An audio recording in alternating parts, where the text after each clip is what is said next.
सरकार शर्म करो, पंजाब सरकार शर्म करो, कब्रिस्तान का पैसा वापस करो, पंजाब सरकार शर्म करो, कब्रिस्तान का पैसा वापस करो। नारे तकबीर, तकबीर, सरकार मुर्दाबाद, पंजाब सरकार मुर्दाबाद। तमाम हजरात थोड़ी नीचे कर लें और आज के मौजू को समझ लें। आज से तकरीबन 20, 25, 30 सालों से इस इलाके के लोगों की लगातार मांग थी कि कब्रिस्तान की यहाँ पर बहुत दिक्कत है, कब्रिस्तान की जमीनें दी जाएं। आप जैसे कि आप सब लोग जानते हैं कि राह रोड चुंगी का जो कब्रिस्तान था, वो कब्रिस्तान भर गया था। पिछली सरकार के मौके हमने बादल साहब से वहां पर 17.5 लाख रुपए लेके मिट्टी डलवाई और उसको दोबारा डबल स्टोरी करवाया। ऐसे ही गैस स्प्रे का करवाया। तब तक कब्रों के ऊपर मिट्टी डाल के कब्रें बनाते रहेंगे। सीढ़े का कब्रिस्तान भरा जा रहा है, आसपास में कोई कब्रिस्तान नहीं था। एक जमाने से मांगते हुए आ रहे थे कब्रिस्तान की जमीनें, लेकिन पिछली सरकार ने ये कब्रिस्तान की मांग मंजूर की। 2 एकड़ जमीन मुसलमान भाईचारे के लिए कब्रिस्तान की दी। साथ ही उसकी जो है उस पर कूड़े के बहुत बड़े बड़े ढेर लगे हुए थे। उसकी साफ सफाई के लिए और उसकी चारदीवारी के लिए और तमाम सहूलतों के लिए बहुत बड़ी रकम की जरूरत थी। जैसे कि आप सब जानते हैं कि पिछली साइड में जो प्लाट है वहां पर सुखबीर सिंह बादल आए थे। मुसलमानों का एक बहुत बड़ा मजमा वहां जमा हुआ था और हमने उनके सामने यही मांग रखी थी कि बादल साहब आपने जमीन तो दे दी, आपका शुक्रिया, लेकिन उस पर इतना बड़ा कूड़े का ढेर है और इतना सारा करोड़ रुपए का खर्चा है जिसे उठाना हमारे लिए मुश्किल की बात है। वो कहकर गए थे प्रशासन को कि जितना भी पैसा लगेगा पंजाब सरकार देगी।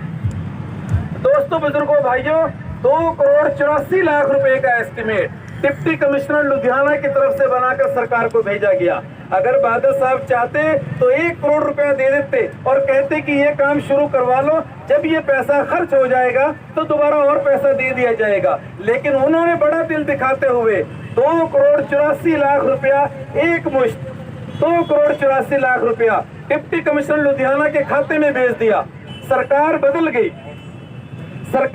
गई और सरकार बदलने के बाद 4 साल तक पंजाब के इतिहास में ऐसा कहीं नहीं हुआ कि 4 साल तक किसी ऑफिसर के पास किसी ग्रांट का पैसा पड़ा हो। 4 साल तक डिप्टी कमिश्नर लुधियाना के पास आपके कब्रिस्तान का पैसा पड़ा रहा। सरकार बेवकूफ बनाती रही। डिप्टी कमिश्नर लुधियाना ने तकरीबन 18 बार सरकार को लिखा कि कब्रिस्तान का पैसा है। हम लगातार कोशिश करते रहे, डिप्टी कमिश्नर लुधियाना से लिखवाते रहे और वो सरकार को लिखते रहे, लेकिन सरकार के कानों पे जू नहीं रहेंगी। आखिर में क्या हुआ कि इतने साल बीत जाने के बाद ये साल जो एक इलेक्शन का साल है, सरकारों की, राजनीतिक पार्टियों की ये कोशिश होती है कि ज्यादा से ज्यादा पैसा सब कौमों के लिए दिया जाए। आप देख रहे हैं ये उन कब्रिस्तानों की तस्वीरें हैं। सबसे नीचे हमारा मुस्लिम कब्रिस्तान है जो कूड़े के ढेर से भरा पड़ा है और उसके ऊपर क्रिश्चियन कब्रिस्तान है, शमशान घाट है जिसे सरकार ने करोड़ों रुपए दिए। क्रिश्चियन कब्रिस्तान के लिए और शमशान घाट के लिए करोड़ों रुपया देने पर हमें खुशी का इजहार है, हम खुशी जाहिर करते हैं, लेकिन हमें तकलीफ इस बात की है कि पंजाब सरकार ने मुस्लिम कब्रिस्तान का रखा हुआ 2,84,00,000 रुपया मुसलमानों से छीन लिया। ये सरकार के लिए एक बड़ी शर्मिंदगी वाली बात है। इसीलिए इस इलाके के जिम्मेदार लोगों ने ये फैसला किया कि हम जो है, अगर सरकार जो बात मिन्नत से नहीं मानती उसे हम हिम्मत से मनाएंगे। आप देखिए ये कूड़े के ढेर हैं, क्या आप इस चीज को पसंद करेंगे कि इस कूड़े के ढेर में हम अपने जनाजे दफन करें? बताइए। नहीं।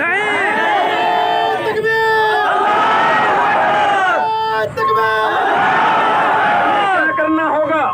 हमें अपनी आवाज को बुलंद करना होगा। सरकारें अगर किसी कौम के लिए कुछ देती हैं तो वो भीख नहीं होती, वो उनका हक होता है। और अगर वो किसी का हक भी छीन ले, उससे निकम्मी और नालायक और घटिया सरकार हो नहीं सकती। 4 साल तक पैसा पड़ा रहा, लेकिन सरकार ने जो है वो काम शुरू नहीं करवाया। मैं आप तमाम हजरात से इस बात की गुजारिश करना चाहता हूँ कि तमाम हजरात जिस तरह आज आए हैं पूरी हिम्मत और पूरी जोश के साथ, हम हर हफ्ते जब तक हमारे कब्रिस्तान का मसला हल नहीं होगा, हम हर हफ्ते यही हमारी धरने की जगह होगी। बोलो क्या आपको मंजूर है? तमाम साथी इस चीज का प्रचार करेंगे कि हर जुमे की नमाज के बाद आज इतने भाई हमारे आए हैं, तमाम भाइयों का आने पर शुक्रिया। देखिए इस इलाके के लोग अगर साथ नहीं देंगे तो फिर कौन देगा? ठीक है, हर जुमे के बाद, जुमे की नमाज के बाद अपने अपने मस्जिद से निकल के बड़े बड़े काफिलों के रूम में आपका टारगेट है कि उस चौक से लेके और दादा मोटर उसके आगे तक का ये पूरा एरिया जो है मुसलमानों के हुजूम से भरा हो, ताकि सरकार को ये लगे कि मुसलमान मानने वाले नहीं है। दोस्तों, बुजुर्गों, भाइयों, हम सरकार से अब कोई भीख नहीं मांग रहे, अपना हक मांग रहे हैं, और खास तौर पे वो हक मांग रहे हैं जो उसने छीना है। मेरे भाई बबलू कुरैशी साहब, एहसान साहब, हाजी नौशाद साहब, हाजी अशरफ साहब और तमाम दिगर साथी अपने अपने इलाकों से काफिले के रूप में आए हैं। मैं उन तमाम का शुक्रिया अदा करना चाहता हूँ। जिंदगी का बहुत सारा हिस्सा कौम के लिए खर्च किया है।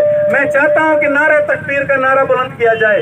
नारे तकबीर, नारे तकबीर। हाजी नौशाद साहब।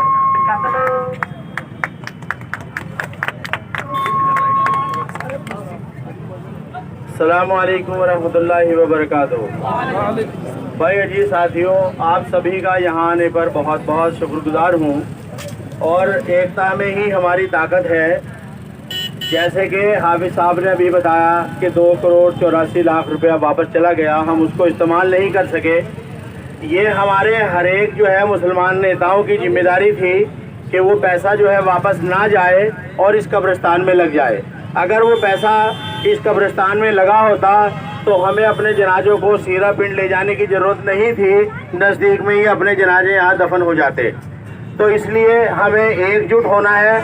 मैं ये कहता हूँ कि कोई भी हमारा मुसलमान भाई किसी भी पार्टी से ताल्लुक़ रखता हो, हमें उस बात से कोई लेना देना नहीं है। आप किसी की भी सपोर्ट करें, जहाँ आपका दिल करे वहाँ वोट दें, लेकिन जब भी दीनी एतबार से कहीं कोई भी जो है साथी, कोई भी कौम का जिम्मेदार आवाज़ देता है तो आपको एक जगह इकट्ठा होना है। कहो इंशाअल्लाह।